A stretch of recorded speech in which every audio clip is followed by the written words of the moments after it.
अगर हमें भारत की राजनीति को सच में समझना है तो उसकी असली तस्वीर संसद की बहसों या टीवी की हेडलाइंस में नहीं मिलेगी। वो मिलती है जबलपुर जैसे शहरों की गलियों में। तो चलिए आज राष्ट्रीय सुर्खियों से हटकर जमीनी हकीकत को समझने की कोशिश करते हैं, क्योंकि असली कहानी वो तो लोगों की उम्मीदों और उनकी रोजमर्रा की परेशानियों में छुपी होती है। और इसी कहानी को समझने के लिए आज हम अपना पूरा ध्यान एक शहर, एक विधानसभा क्षेत्र पर लगाएंगे। जी हां, जमीन पर उतरना ही होगा। आज हम जबलपुर पूर्व की गलियों में वहां के लोगों के बीच जाकर ये समझेंगे कि कैसे आम लोगों की छोटी छोटी परेशानियां मिलकर चुनावी नतीजों में एक बड़ा भूकंप ला सकती हैं। तो आइए शुरू करते हैं ये सफर। तो आज का हमारा विश्लेषण केंद्रित है मध्य प्रदेश के जबलपुर पूर्व विधानसभा क्षेत्र पर। ये एक शहरी सीट है और खास बात यह है कि ये अनुसूचित जाति यानी एससी के लिए आरक्षित है। अब देखिए, किसी सीट का आरक्षित होना यह सिर्फ एक संवैधानिक व्यवस्था नहीं है। इसका सीधा मतलब है कि यहां की पूरी राजनीति का केंद्र बिंदु दलित समुदाय की आवाज है। उनके मुद्दे, उनकी उम्मीदें यही तय करती हैं कि हवा का रुख किस तरफ होगा। और यही सामाजिक ताना बाना इस सीट को और भी दिलचस्प बना देता है। जैसा कि हम देख सकते हैं, यहां सबसे बड़ा वोट बैंक अनुसूचित जाति समुदायों का है, लेकिन ओबीसी समुदाय की मौजूदगी भी बहुत मजबूत है। और जब ये दोनों बड़े समूह साथ आते हैं तो यहां का चुनावी गणित काफी पेचीदा और अप्रत्याशित हो जाता है।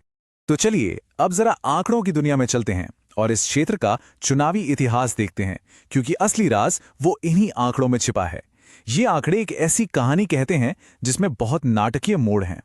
यहां देखिए, ये आंकड़े साफ बताते हैं कि ये सीट किसी एक पार्टी का मजबूत गढ़ नहीं रही है। यहां की जनता ने बार बार बदलाव को चुना है। ये एक ऐसा ट्रेंड है जो दिखाता है कि यहां का वोटर किसी भी पार्टी को ग्रांटेड नहीं लेता।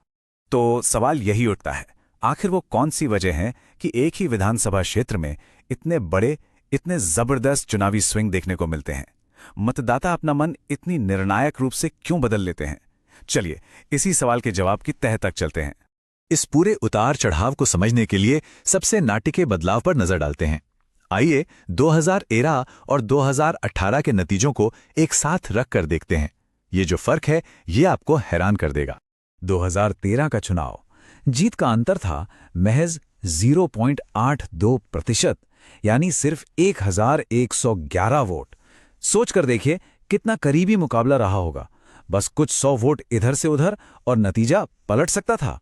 बिल्कुल एक सांसा रोक देने वाला चुनाव। और फिर सिर्फ 5 साल बाद 2018 में तस्वीर 180 डिग्री घूम गई। जीत का मार्जिन देखिए, 22.45%, यानी 35,000 से भी ज्यादा वोटों की एक तरफा जीत। कहां 1,000 वोटों का करीबी मुकाबला और कहां 35,000 वोटों की लहर। ये बदलाव असाधारण था। देखिए, ये कोई मामूली चुनावी उतार चढ़ाव नहीं है। इसे आप एक राजनीतिक भूकंप कह सकते हैं। और इतना बड़ा बदलाव सिर्फ राजनीतिक दांवपेच से नहीं आता। इसकी जड़ें मतदाताओं के रोजमर्रा के जीवन में, उनकी शिकायतों और उनकी परेशानियों में छिपी होती हैं। तो अब इस पहेली को सुलझाना शुरू करते हैं। हम चुनावी आंकड़ों को उन असल जमीनी मुद्दों से जोड़ेंगे जिनसे जबलपुर पूर्व का हर नागरिक रोज जूझता है। तो वो कौन सी शिकायतें थीं जिन्होंने इतना बड़ा असर डाला? आंकड़े बिल्कुल साफ हैं। लिस्ट में सबसे ऊपर था एक अधूरा फ्लाईओवर, एक ऐसा प्रोजेक्ट जिसने पूरे शहर के ट्रैफिक और कारोबार की कमर तोड़ रखी थी। इसके बाद नंबर आता है युवाओं के लिए रोजगार की कमी का और शहरी गरीबों के लिए पानी, सड़क जैसी बुनियादी सुविधाओं के अभाव का। और यहीं पर हमें रुककर सोचने की जरूरत है। देखिए, जब एक फ्लाईओवर का वादा करके उसे 7 साल तक लटका दिया जाता है तो वो सिर्फ एक अधूरी सड़क नहीं रह जाती। वो सरकार और जनता के बीच टूटे हुए भरोसे का एक जीता जागता प्रतीक बन जाता है। ये हर नागरिक के सम्मान का सवाल है और एक जिम्मेदार संवाद का भी, जो हमारे संवैधानिक मूल्यों का आधार है। तो जब समस्याएं इतनी साफ साफ दिखाई दे रही हों तो समाधान क्या होना चाहिए? अब हम बात करेंगे कि कैसे इन जमीनी हकीकतों को एक आधुनिक और जन केंद्रित रणनीति का आधार बनाया जा सकता है। आज के डिजिटल युग में चुनाव प्रचार का तरीका पूरी तरह बदल चुका है। अब सिर्फ बड़ी बड़ी रैलियों या भाषणों से काम नहीं चलता। आज जीत उसकी होती है जो डेटा की मदद से हर एक वोटर तक सीधे पहुंचता है, चाहे वो व्हाट्सएप के जरिए हो या इंस्टाग्राम रील्स के जरिए, और सीधे उनकी समस्याओं की बात करता है। एक असरदार रणनीति इन्हीं शिकायतों के इर्द गिर्द एक मजबूत कहानी बुनती है। ये कहानी शुरू होती है उस अधूरे फ्लाईओवर जैसी स्थानीय नाकामियों को उजागर करने से, फिर ये अपने किए गए कल्याणकारी कामों का सबूत पेश करती है, और सबसे जरूरी, ये दलित स्वाभिमान और युवाओं की उम्मीदों को जगाते हुए भरोसा जीतने की बात करती है।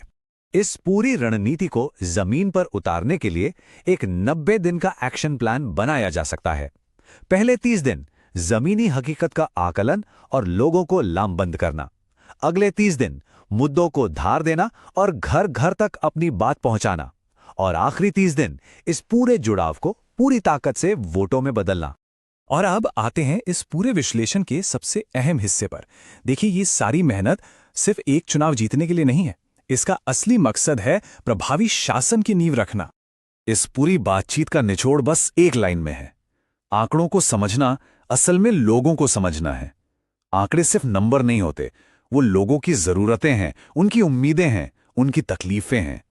और एक जिम्मेदार लोकतंत्र में लोगों की निष्ठा का सम्मान करते हुए उनकी सहमति से उनकी बात सुनना, यही अच्छे शासन की पहली सीढ़ी है। इसीलिए असरदार गवर्नेंस की शुरुआत वहीं से होती है जहां हर एक नागरिक की रोजमर्रा की असली शिकायतों को सुना जाता है और उन्हें एक सिस्टम के तहत हल किया जाता है, फिर चाहे वो मसला ट्रैफिक जाम का हो, नौकरी का हो या फिर साफ पानी का। अगर आप एक जन केंद्रित नेता बनकर अपने निर्वाचन क्षेत्र का उत्थान करना चाहते हैं तो blueprintstrategies.ai से संपर्क करें, mgr@blueprintstrategies.ai पर, या 08042041602 पर कॉल करें। उद्देश्य राजनीति से परे,